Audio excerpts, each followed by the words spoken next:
Hello and welcome to Media Chats, a platform where media professionals and experts to delve into trending topics and share industry insights. I'm your host, Yawen. Chinese President Xi Jinping has embarked on a state visit to Russia, scheduled between Wednesday and Saturday. This visit coincides with Russia's Victory Day celebrations on May 9th, marking the 80th anniversary of the defeat of Nazi Germany in 1945, which brought an end to the Second World War in Europe. This year also marks the 80th anniversary of the victory in the Chinese People's War of resistance against the Japanese aggression. Its conclusion means that the global fight in the World Anti-Fascist War reached complete victory. How will President Xi's visit to Russia further deepen bilateral relations? Why are stable China-Russia relations crucial for regional and global stability? Will the world learn from the lessons of 80 years ago to preserve peace, or are we heading toward a more turbulent future? For more, we're joined by Mr. Chen Weihua, EU Bureau Chief of China Daily, Evgenii Pavlov, journalist with Sputnik News in Beijing, and Angelo Giuliano, a Swiss-Italian political analyst based in Hong Kong. So, Mr. Chen, let me come to you first. We know President Xi Jinping's state visit to Russia comes at the time of frequent high-level interactions between the two leaders in recent years. And this is President Xi's 11th visit to Russia since 2013, and the two leaders have met more than 40 times at different occasions in recent years. So what do you make of the timing and the significance of this trip? What signal does China hope to send to the world through this visit? First of all, thank you very much, Yawen, for having me on this program. I think, your question actually answered very well. The number of visits, she has paid to Russia and the number of times the two leaders have met over the years. I mean, we all know that the leaders' meetings are very important and crucial for bilateral tie. And this is a very, important time, the 80th anniversary, what Russia called the Great Patriotic War. I think China and Russia and then the Soviet Union obviously make the biggest sacrifice, and we all sort of China and Russia, the permanent five member of the UN Security Council. We are important powers. We want to sustain the global order after the World War II. I mean, but now, I mean, it's a time of international order with the United Nations and international rules have been challenged. If we look at a country like the U.S., want to wage a Cold War. I mean, even sort of a small country, especially in this world, being not respected. And so I think there was the trade war, tariff war, all these sort of trying to divide the world into political blocs. These are all challenges to the global orders that being established since the World War II. So I think this is very important. I mean, obviously, I mean, China and Russia are two large neighbors sharing a very long border. I mean, so stable relationship means not just great deal for the two countries. I think for the whole world, and the rest of the world is looking at this. Eugene, from Russia's perspective, so how are Russian media covering President Xi Jinping's state visits? And based on your observation, what key points are highlighted in their reports? So as far as I noticed, the majority of major Russian news outlets, media companies, TV channels, they have covered to some extent President Xi's visit to Moscow. I wouldn't say that there are many points that are emphasized. The very fact that a Chinese leader is coming to Moscow is, of course, of great importance and symbolic importance. It's been reiterated by many that it is also not just about the participation in the 9th of May parade on the Red Square, which is a very important deal, but also that some opinion pieces speculated on what the two leaders might discuss during this visit of President Xi to Moscow, because obviously there are many things to talk about, both in bilateral relations and the current geopolitical situation in the world. Angelo, what's your take on Eugene and Mr. Chen's remarks, and how do you think President Xi Jinping's state visit to Russia will further deepen the two countries' no-limits strategic partnership? Well, I think it's highly symbolic. First of all, it is about celebrating the defeat over Nazism. And I think especially when we are actually facing, I would say, revisionists from the West, which are actually trying to portray the US as being the savior, the one that actually defeated Nazi Germany. I think it's important just for both Russia and China just to go back to really what happened during the World War II. We are actually living this transition called the Thucydides trap. We have emerging power, you have declining power, and we have here, luckily, two countries, two leaders in the person of Xi Jinping and President Putin that are extremely pragmatic, and they want to go towards the multipolar world, which is a non-alignment, which is about also no ideology, and live and let live. Look for what unites us and set aside the differences. And I think they embody the new world towards where we're going to, where every single country would have its own voice, and the Western hegemony will be just I would say a dark side of our human history. Mr. Chen, China and Russia's partnership now covers many areas.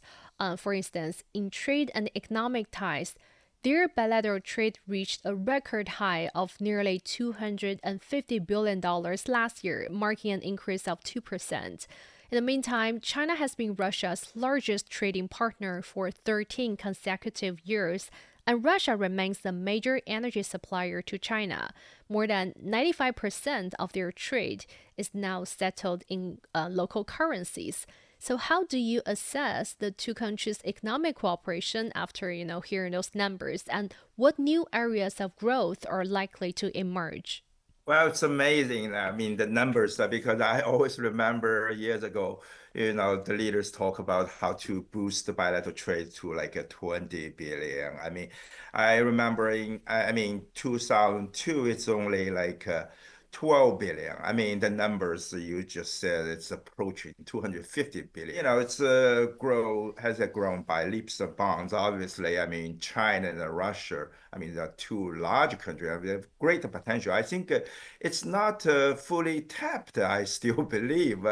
China obviously is not the China 30 years ago. I mean, actually, if you look at 1990, I mean, Russia economy was actually bigger than China's. And so China grew enormously. I mean, not just in size. China has also grown technologically, become a major technology powerhouse. So I think Russia obviously is still technology powerhouse too. I mean, it's if you look at the space and other, I mean, Russia obviously it's the largest country on the planet, and so I think there is so much complementary. I mean, from my perspective, Chinese investors are really looking at opportunities in Russia in every sectors. Given Russia has a unique advantage that many other countries don't really have. I mean, if you look at even the Far East, the Russia Far East, I mean, it's a huge area to be explored. I mean, for bilateral cooperation. I mean, the manufacturing, I mean, the supply chain. I mean, China is the biggest manufacturing powerhouse in the world. Russia could be integrated into this supply chain. There is so much to do. I mean, obviously, I mean, what we're seeing the phenomenal progress of Russia natural gas pipeline, energy supply to China. I mean, that's very important for China. I mean, so all these are very complementary. I look at the space exploration. I mean, we heard many news every few weeks about China's progress in this regard. I mean, so I think China obviously can learn still a lot from Russia in that regard. So overall, I'm quite optimistic. I'm very pleased about the progress in the last decades, and I think we can have greater potential in the years, decades ahead. Eugene, so Mr. Chen, he just talked about the economic prospect of the two countries' bilateral relations. If we look at the cultural exchanges and people-friendly measures, we could see that the two countries have placed a growing emphasis on this sector. For instance, like they have held each other's national years to promote cultural understanding through like tourism, media exchanges, and they have also actively supported youth exchanges programs to ensure that future generation can better understand with each other's values. So could you share with us some examples in those fields and how these initiatives and efforts bring people of the two countries closer? Thank you for the question. I think that both governments understand very well that good relations between the two countries, the key to that is good people-to-people relations. And there's been a lot of emphasis on cultural and humanitarian exchanges, educational. The thing here is that, in my opinion, it is like long-term investment. So sometimes the fruits, you'll see the fruits of that in maybe even a generation. So on one hand, we already in the last decades, we've seen that the ties between the two countries, the relationships between the two people, they're definitely improving. China has become much more recognizable in Russia. Being a foreign journalist in China, I see that a lot of people know many things about Russia. And when I hear where I come from, the reactions are usually very positive. So I think there's been a lot of progress on that part. And we have a very long history, and for the most part of this history, our relations have been very good. As far as the examples, so I think that very small things can make a huge difference. And one of these examples of these cultural ties that I can think of now is that a couple of years ago in Moscow, I attended a concert, and then I interviewed this young Chinese lady who participated in that concert. And then she told me a story as I interviewed her. And she told me that she had no connection with Russia whatsoever. And she studied classical music back in China. But her teacher, she once studied back in the Soviet Union in Moscow. And so she told this young student of hers that, you know, in your class of instrument, Russia is the best place to go. They have great tradition, great school, so you have to go there. And the girl, that she had absolutely no idea what Russia is like. So at some point she applied, she packed her bags, went to Moscow. So when I met her, she already spoke very good Russian. She studied at Moscow Conservatory, the famous musical school. And she taught there also, so she had some students. So this is the way how that lady that studied in the Soviet Union many decades ago influenced this particular person. She came to Russia as a result of that, and obviously she to make a huge impact herself. I'm pretty sure about that, because the students will remember her, the people she works with will remember her. And so I think that these very human things, these tiny details, they can make a huge difference. Just as with these cinema festivals, you never know. Maybe you have a Chinese boy or a Russian boy or a girl who watch a movie made in this other country, and this makes a huge impression on them. And maybe in 20, 30 years, they become a film director. And this person will improve these ties immensely. So you never know. So it's a long-term investment and huge opportunities in here. Yeah, speaking of that, actually, Mr. Chen, like for me, I know some senior people, they either had studied in Russia or spoke Russian, the language, and also like growing up in our generation, we read literature like books that's written by Russian writer. Like, is that something that how our two countries' history in the form of music, art, literature carry forward, right? What's your like thought on that? Spasiba, Eugene.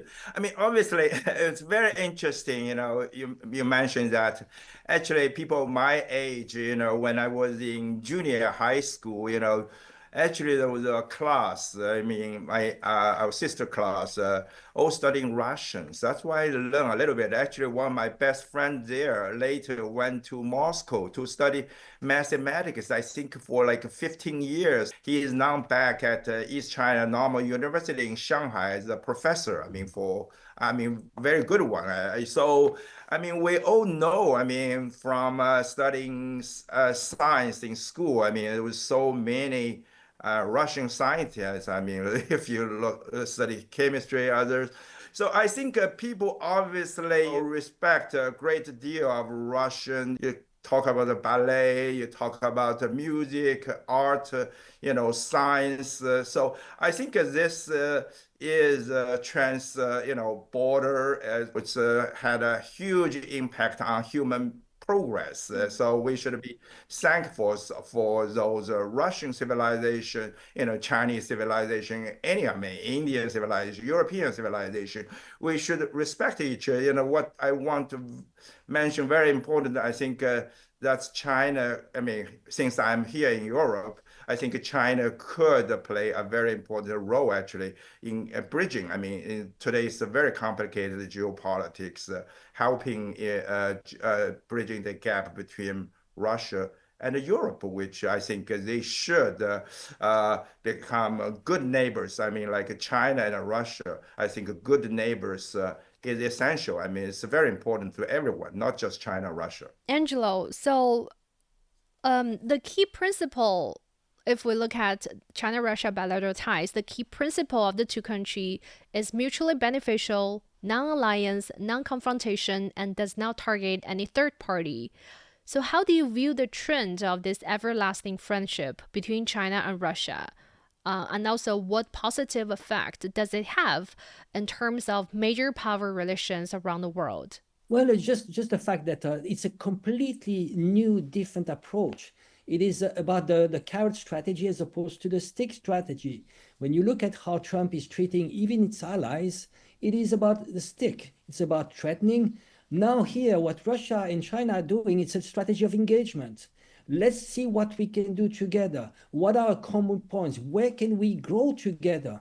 When you do that, you actually build up this engagement and you have more leverage and you actually avoid confrontation because you start to have mutual benefits, mutual interests, and a better future this way. When you look also at the complementary, it's very pragmatic too. Let's not forget that Russia needs as much as China needs Russia. They have a future that is tied together. And at the same time, you see there's a growth of trade, there's a growth of cultural exchanges, and they are putting together this actually strategy through BRICS, this strategy of multipolar world. Now the world has changed. You have major countries that need to have a say in this equation. I'm talking about Brazil, I'm talking about India, and the whole global south. So what is inspiring here is that both Russia and China are leading the way by example. And it's not about talking, it's about doing. Not much talk. It's all about action, investment, infrastructure, trade. Those actions speak much more than empty words when we look at from the West. They're talking about alliances. It is not going to be like this with China and Russia. Those are extremely, we are talking about the next decades, the next centuries. They are shaping the future of this multipolar world. Mr. Chen, I want to come to you to discuss 80 years after the World War II. We know this year marks the 80th anniversary of the victory in the Chinese People's War of Resistance against the Japanese aggression. And during the Second World War, China fought against Japan for 14 years. That was from 1931 to 1945. And by doing so, it prevented Japan from coordinating, avoiding a two-front war for the Soviet Union. So could you elaborate on how significant is China's role in the Eastern Front of the Second World War? And why is that so important? Why is China's fighting against the Japanese aggression so important to the overall victory of the World Anti-Fascist War? Definitely. I mean, we all know there was the Nazi Germany, imperialist Japan was threatening the world, I mean, in those years. And So it's especially important to mark this 80th anniversary because, we are seeing the Western world trying to rewrite history. I'm here in Europe again, so I remember when they marked the anniversary of the Auschwitz. I mean, Poland. He didn't invite Russia to attend. It's obviously the Soviet Red Army liberated Auschwitz. It's not the United States or a British. So I think we should respect the history. At the same time, I think you are right. I mean, the role played by Russia or then the Soviet Union, or China especially, are not very well known or deliberately distorted today by the Western politician or media. Not many people know in the West that the Chinese people actually make the most sacrifice during the Second World War. I mean, we lost 30 like a million people, so it was a brutal Japanese aggression against China. I mean, just look at the Nanjing massacre. That's the darkest episode in human history, I would say. So, and the China, of course, because of the Chinese people's resistance, and so the Japanese Imperial Army could not become a much more threat. They are aligning obviously with Nazi Germany to threaten the Soviet Union in those years or other countries. We always mark the like flying tigers, the American army is helping China. But we should also remember actually the Soviet Union at the very beginning also provided military aid, army, all those assistance to fight against the Japanese. So obviously, I think the Chinese, I mean, it's a huge country. It's being the Japanese army also suffered, the ultimate defeat, obviously, is surrendered. And it's the joint effort, I mean, mostly by the Chinese people's brave resistance. The war against the fascists in those years was joined by the then Soviet Union, the US. Just remember, we were allies against the Nazi Germany and the Japanese imperial fascists. So that's a really important moment to remind the world that's history and should not be rewritten. Very well said. We have to be cautious about, there's the rising trend of whitewash. Eugene, we know China and Russia, back then it was Soviet Union at the time, were the main battlefields in Asia and Europe during the Second World War. And the people of both countries were the backbone forces in the fight against the fascism and militarism, as Mr. Chen just mentioned, and making tremendous sacrifices and historic contributions to securing victory. How do you assess Soviet Union's critical role in the anti-fascist war? And how did, the Soviet Union's support for China back then during the wartime help build this strong friendship that still shapes our two countries' bilateral relations today?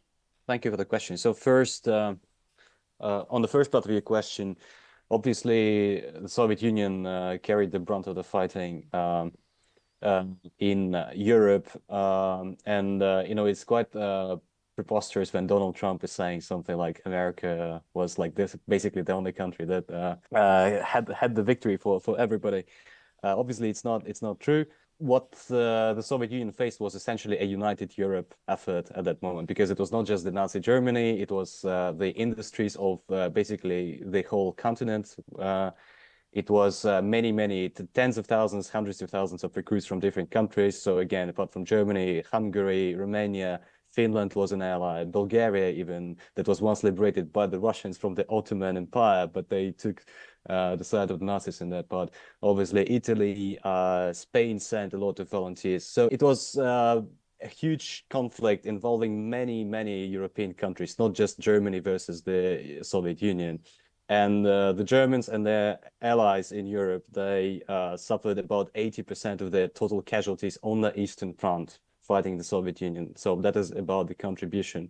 Of course, the Soviet Union made a huge sacrifice in terms of manpower and national wealth loss. The current numbers stand about 25 to 28 million people that were lost in that conflict. Practically every person in Russia today and in many other post-Soviet countries, they have somebody in their family who were a casualty in that conflict.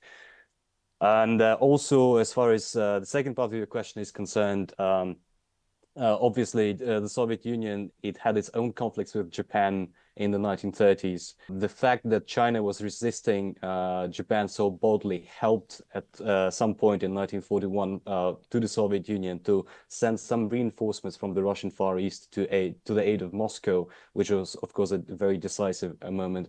And the Soviet troops provided a lot of support to China in the 1930s before the war started in the Soviet Union. So Mr. Chen here, he mentioned the Soviet contribution and the Tigers, the American pilots, but they were also the Soviet pilots who fought in 1937 to 1940, and they were the key. The Americans back then, they didn't provide any major support to China. And it was mostly the Soviet pilots who denied this Japanese advantage in the skies. And the contribution, the biggest battle was the Battle of Wuhan. They actually started fighting the Japanese in the Battle of Nanking. And even in 1938, there was this daring mission when the Soviet pilots, they bombed the Japanese occupied Taiwan, which was just a crazy mission. It was almost impossible to get there, but still somehow managed to do that. And yeah, so the battles of Wuhan, the Battle of Chongqing, yes, it was overall about 2,000 Soviet personnel that participated in that. I just yesterday attended a memorial service where the ambassadors of the former Soviet republics and the local Chinese government paid tribute to the fallen soldiers of the Soviet and Mongol military who fought for liberation of Janbei at Zhangjiakou.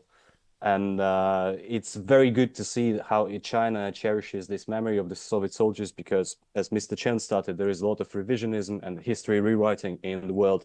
And in Europe, we've seen for over a decade, for many, many years, this rewriting of history, whitewashing Nazism, intertwining this neoliberal, EU ideology, anti-Sovietism. So the Nazis were actually the good guys, the people who collaborated with the Nazis, they were fighting for freedom against the Soviet occupation and all that. And we see the monuments to the Soviet soldiers in countries like the Baltic states, in Poland, in Czech Republic, they're being demolished. And now you see a village and there is a monument with the names of people from that very same village that fought in the Red Army against the Nazis, and their offspring, they destroyed this monument. So it's really quite remarkable and difficult to comprehend. But thank you for the people of China for preserving this memory. We're very grateful for that. And Mr. Chen, speaking of European countries, we know they played an active role in rebuilding the post-war international order, such as through key conferences like Yalta and Potsdam. They were held in Europe and laid the foundation for the United Nations and the post-war global system. So also we know this year marks the 80th anniversary of the UN's founding. Then how do you see the challenges and growing dysfunction that the organization is facing? And how can we help to, address those challenges to keep multilateralism alive and working in today's world? The global order with the UN as the core, the center, I think obviously being challenged. I mean, if we look at just the trade war, tariff war waged by the US, and it's also because the World Trade Organization is rendered dysfunctional simply because the US, since the first Trump administration, has refused to, appoint new judges to the appellation body. And the Biden administration obviously didn't reverse that trend. And so the WTO is dysfunctional. Even you can still, obviously, China has, I mean, even, Europeans have also filed, I mean, the Canadians, they have filed cases, but it's not going to be binding, I mean, without this jury. So that's just one very example of today's world. Obviously, we have this United States, which always claims to be the leader of the world, which is creating one international, UN organization, WHO, UNESCO, after the other. So it's just dismantling the global system and the organizations. And pouring out the fund. I was in Geneva actually just 2 months ago, I believe, for the UN Human Rights Council because of the pouring out of the US funding. They couldn't even give me a proper press card. They just printed on the A4 sheet paper. They say because we have to cut budget because of the US withdrawing the money. So that's just one very life like a case in today's world. It's also important because it's also the year marking the 50th anniversary of China-EU relation. So I think EU still is not with the US, given that the EU's foreign policy has long been dictated by US, but EU is not with the US on this dismantling the international organization. I think EU is also for multilateralism. So I think we should all join forces in this very difficult time of human history because it's really a turning point. Without this international law-based system with UN at the center, we are going to enter a very dangerous world, for the decades to come. So, Eugene, how can closer coordination between China and Russia, like through platforms of like the United Nations, the Shanghai Cooperation Organization, and also the BRICS, contribute to promoting a multipolar world and inclusive economic growth, both regionally and globally? Thank you for the question. So I totally agree with what Mr. Chen said about this. And I think that both Russia and China are interested in maintaining the UN-based order, which has been reiterated multiple times by both the Russian and the Chinese speakers. Why is that? Because the United Nations, in theory, are exactly meant to reflect that multilateralism and multipolarity if implemented properly. However, it is very hard to maintain such a structure when you have a key actor like the United States, for example, showing lack of interest in continuing to participate in such an organization. So I think that what Russia and China do, they really want to have UN still running, to have its role. This participation in other organizations that you mentioned, BRICS, SCO, it is complementary. It's not meant to subvert the United Nations, but these are also markers of the emerging multipolarity, where you have multiple different formats where countries free of some centralized agenda can discuss regional issues, the global developmental issues. So I think that the very existence of such new formats, it already shows both the efforts and the changing reality of the international system. Angelo, so Chinese President Xi Jinping proposed this global security initiative 3 years ago, advocating for a collaborative approach to security rather than the zero-sum game where one nation's security comes at the cost of another.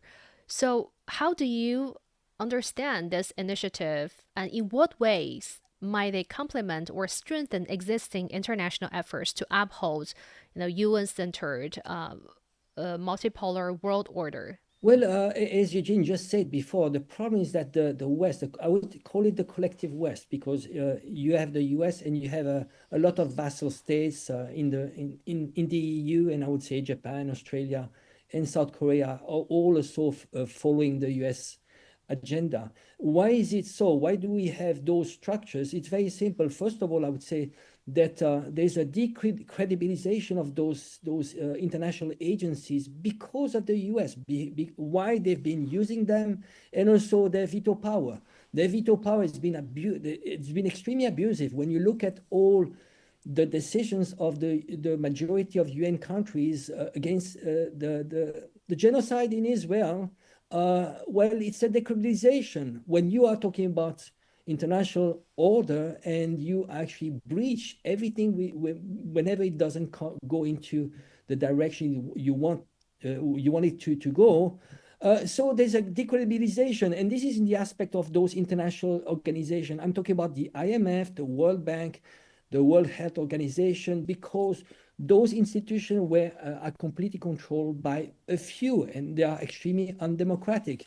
Now, why we have BRICS, why we have those parallel institutions, is because a lot of countries are not being treated fairly by those international institutions, including, and also I would say, as Eugene said, it's not about replacing. It is about when you don't find a solution through the UN, you need to find other bodies, alternative, to start a new rules. Mr. Chen, so as we have noticed in this growing challenges to multilateralism, how is China demonstrating its commitment through frameworks like the 5 Principles of Peaceful Coexistence and the Global Security Initiative? Could you share with us some examples as well?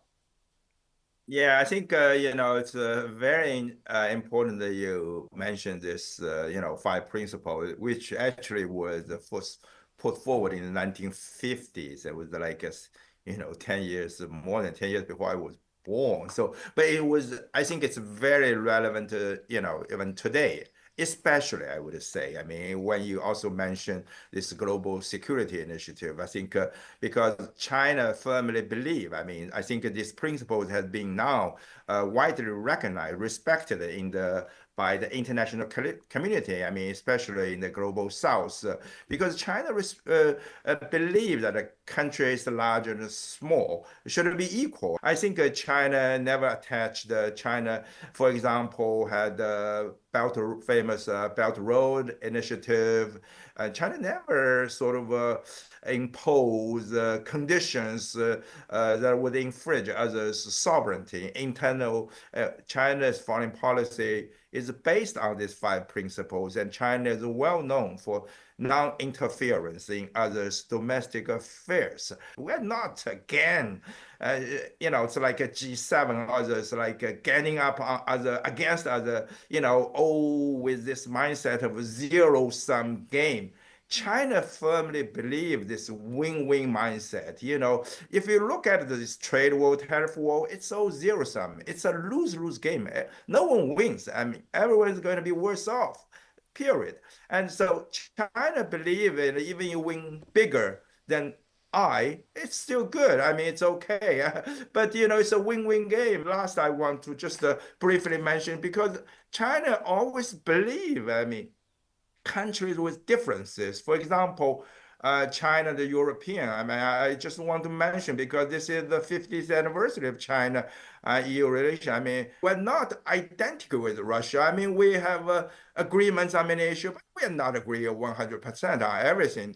Not with our neighbor country. But the truth is that China believes given these differences, we should be able to cooperate and pursue win-win cooperation. And when it comes to differences, we should try to resolve them in a peaceful manner through negotiation, diplomacy. I think that's a great example that, for international relations. So, Eugene, in light of this 80th anniversary of the victory in the anti-fascist war, how can China and Russia work together to defend the legacy and oppose efforts to, as other guests mentioned, whitewash fascism and militarism, and also promote this multilateralism and global security?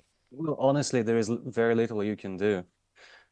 So what Angelo mentioned before, he said pragmatic a couple of times, characterizing Russia, China, and some other countries. So here we have like this debate going on between realism and values-driven approach going on, and realism is becoming very popular now, even in the West, among many people who are somewhat skeptical about what's going on in the world. And I do believe that realism and pragmatism is a much better foundation for multilateral, peaceful, win-win cooperation globally in the world in a more democratic fashion. At the same time, when you understand that certain things might be dangerous, so you try to understand your partner, you try to be in their shoes, what they might do, how they might react to this or that action. So this is definitely a much better framework to work with. But on the other hand, there is one major weakness with realism and realist-based approach is it ignores a lot of things that are irrational, the human factor, and that in fact, you, for example, may build a very good economic relationship with a country or with a region, for example, and you believe, well, they have so much to lose if they break this relationship, if they sacrifice this economic ties that we have built, for example, but they will still do that. You know, if there is an irrational motivation, they will do that, even if it doesn't benefit them, even if it is gonna hurt them a lot, they will still do that. And there's a lot of room for manipulation over there. One of the things we're talking today, and something that Angelo also mentioned before, and probably Dr. Chen also, is that there's so much relationship between this history of Nazism in Europe, for example, and modern day European Union, maybe. So how is it intertwined? I think the explanation is very simple, is that behind every major Western European-based ideology, a framework of thinking, international order, there is one very simple idea, and it is the idea of superiority.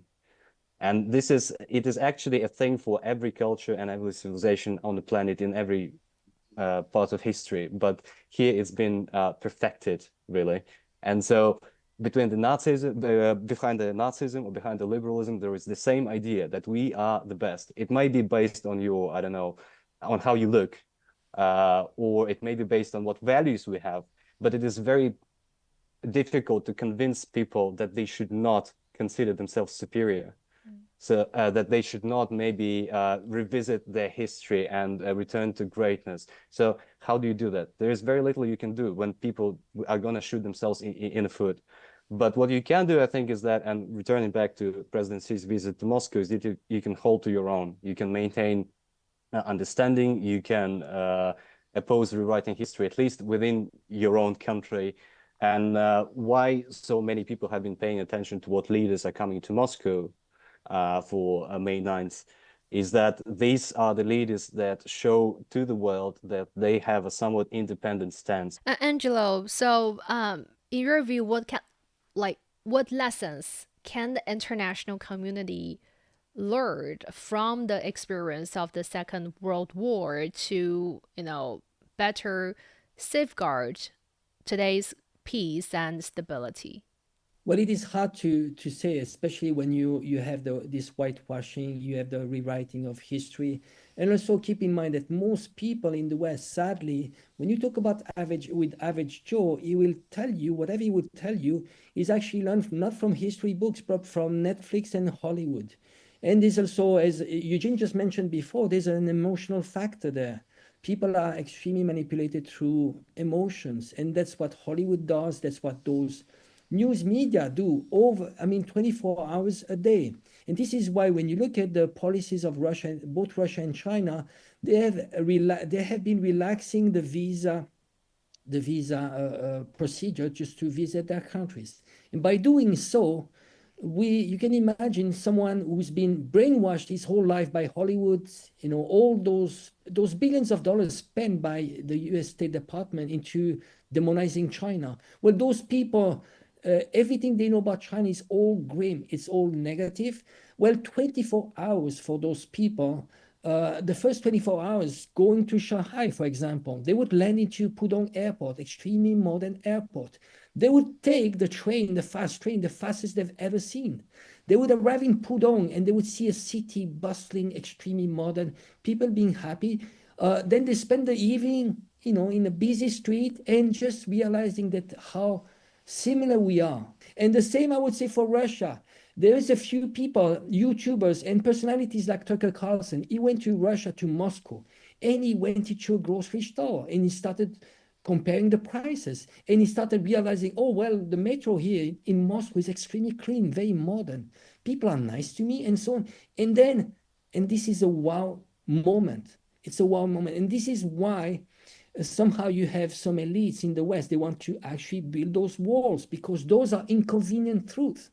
You see, when you go to both Moscow and Beijing and Shanghai, well, you won't see extreme poverty, people living in the street. You won't see that. It's extremely marginal. and he would just realize, well, maybe we have a problem. And I would say fight ignorance, because the stage average Joe, and this is on purpose.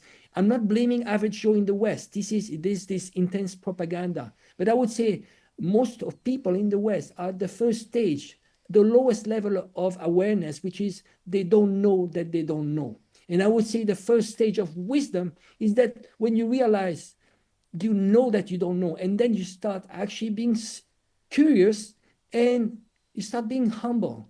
And I'm coming from my personal experience. I actually really thought on my 30 years ago when I came to China, I really thought that in the West we had a better society. And slowly, 30 years later, coming from my own experience, I feel extremely humble right now. So lastly, Mr. Chen, so looking ahead, how do you see China's role evolving in shaping the future of global peace, stability, and cooperation in the years to come? Well, I would first say I agree with what Angelo said. I mean, completely. I think the Western propaganda against China, I mean, against Russia too. I mean, it's just totally absurd. But it's very successfully brainwashed a lot of their citizens. I mean, that's sad. Though hopefully more people in the West, in Europe, in America would go to China, see for themselves. And, I am not saying China is a paradise. There is nothing to improve. I mean, China is being an evolving story, has been learning, improving over the past decades. Everybody witnessed China, knows that very well. They try to portray China as a sort of try to topple the international system. But obviously, with what the U.S. has been doing for just these past 100 days, people know who is actually trying to undermine the global system. It's not China. And China, like most, say, country in the global south, obviously want to improve the global system, because they're not very well reflected. As others mentioned, for example, World Bank, the IMF, China, India, the developing country obviously should play a bigger role. The BRICS, the Shanghai Cooperation Organization, others, the G20 even, could play a much better role, in complementing the global system. The U.S. administration, especially even we just look in the last few years, the Biden administration, they try to lead the world into a new Cold War, dividing the world, and they've been making provocations even against China, multiple fronts. I mean, on the Taiwan question, in South China Sea, China's, East Asia. So I think they are obviously trying to lead the world into a new Cold War, if not another major war, hot wars, a nuclear war even. That would be a disaster for the whole world. Europe suffered the most from the last Cold War. If you ask the Germans, I mean, it was country being divided into two. So I don't think Europeans want to go back to another Cold War, new Cold War. So we should join forces to resist this new Cold War effort and, sustain the global system. With that, we're wrapping up this episode of the Media Chats. I've been speaking with Mr. Chen Weihua, EU Bureau Chief of China Daily, Evgenii Pavlov, reporter with Sputnik News in Beijing, and Angelo Giuliano, a Swiss Italian political analyst based in Hong Kong. Thank you so much for watching. Bye for now. This is CGTN Radio. Hear the difference.